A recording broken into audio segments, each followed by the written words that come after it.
Well, we'll start with that. How difficult were those conditions this morning? Yeah, it was hot, obviously. Yeah, a few guys rolling around with bucket hats and whatnot and visors. But no, we got through. We had a couple of quarters of match sim, which was really good. It was a solid hit out. And yeah, I suppose it was a really good lead into a week's time as well up in Gold Coast. I'm sure it'll be quite hot up there.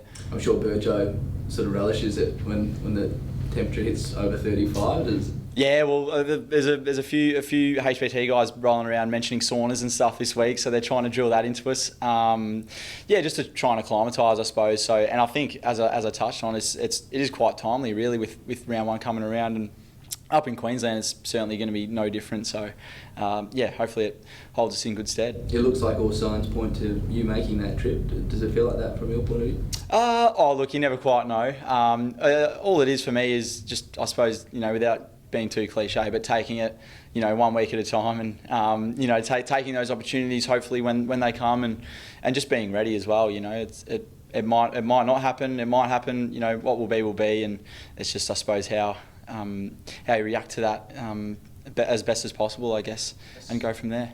A session like that, is it sort of drilled into you that the round one spots are on the line? Look, the guys were cracking in fairly hard, and there are a couple of guys who are right in that mix wearing the white tops as well. Yeah, for sure. Well, obviously the squad's in quite good shape at the moment, and besides a couple of injuries and whatnot, we're pretty healthy, really, and everyone's pushing for spots, which is fantastic for the group, and that'll only make the guys that are up in that senior side better, and it'll make them want to work a bit harder as well. So this morning was a really good hit out, and there's a lot of spots still up for grabs, of course, and I suppose that'll take shape over the next week or so. Speaking of Burjo, obviously clearly now in that frame for round one, given the way Riley's injuries played out, how do you think he's handling a bit more of that expectation and the fact you're probably required to do some second ruck as well? As in Chris? But yeah, okay, the two Burjos.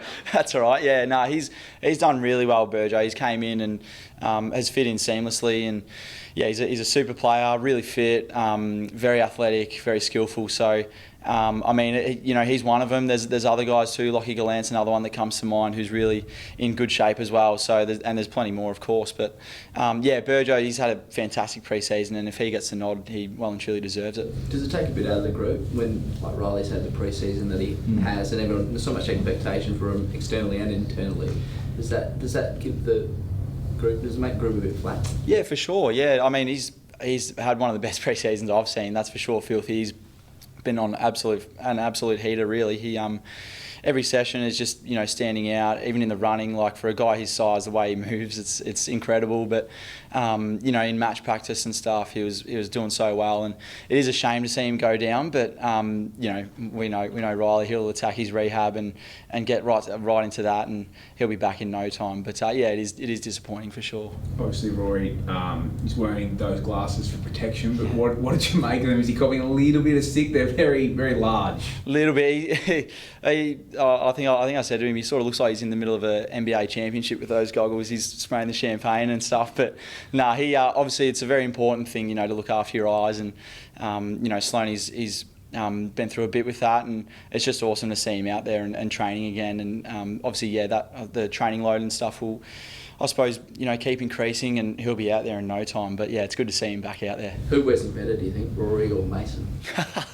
Well, I suppose both, but Rory's a teammate, I suppose, so I got to back him in.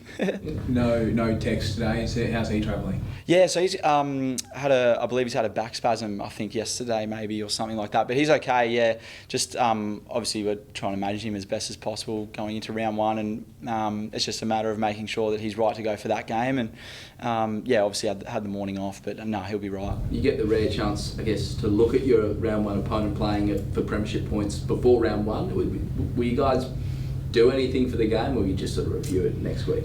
As in for the Gold Coast game? Sure. Obviously, with footy being back, you're keen to watch and see how teams are going early on, especially. But we're not so much doing stuff together and watching it together. But I'm sure we'll obviously all keep a keen eye on it. And they're shaping up really well too, as is everyone, of course. But it should be a really good game next week. Have you addressed the away form thing yet, and how important it is going to be to perform on the road this year, given it was such a problem last year? Yeah, I think it's obviously a little bit of a story, I guess, with the home form and away form last year, but I mean, it's at the same time, it's a new year. You know, we're looking to, you know, perform no matter where we are, and yeah, I suppose we don't really talk about it, of course, but it's certainly something that we're, you know, we've put the work in over the pre-season, and we've just got to trust that, and you know, we've put together a strong pre-season, but now it's time to, you know, implement that in game, and yeah, we're just focused on, you know, what's coming up. Yeah. We saw Mark Keane back out there. Good to have him back after the concussion, and spent all his time pretty much on fog. So was that a little bit about just getting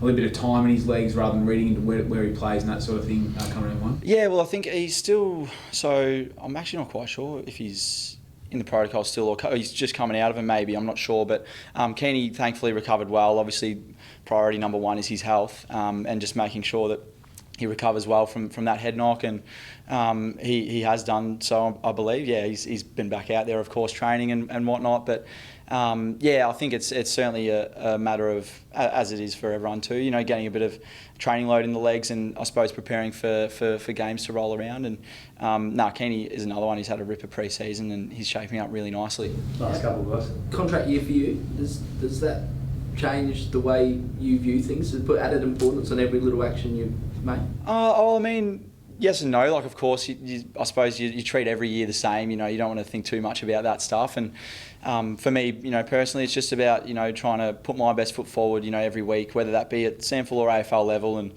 I suppose try to, you know, push myself as best I can. As the same goes for everyone every year and everything like that. But yeah, it's not really a thing that I think about too much. You know, maybe as the year rolls on, it might be a bit different, but it's very much it's a matter of just, you know, trying to put my best foot forward out in the park each week and go from there. And I suppose it is a bit of what will be, but just take it as it comes, I suppose. How do you do that? I mean, your strengths are so obvious. What do you think it's going to take for you to make sure those AFL appearances are sort of a weekly thing? Yeah, well, hopefully continuing to, you know, work on those strengths that I like to think I bring to the team, and you know, making sure that they're obviously still being worked on, whilst also, you know, not losing sight of the things I do want to work on, which is, you know, contests mainly, and you know, continuing to work at that. So it's about finding that balance, you know, even after training, you know, finding things to work on, and yeah, I suppose finding that balance between, you know, working on the strengths versus weaknesses, or however you want to look at it, but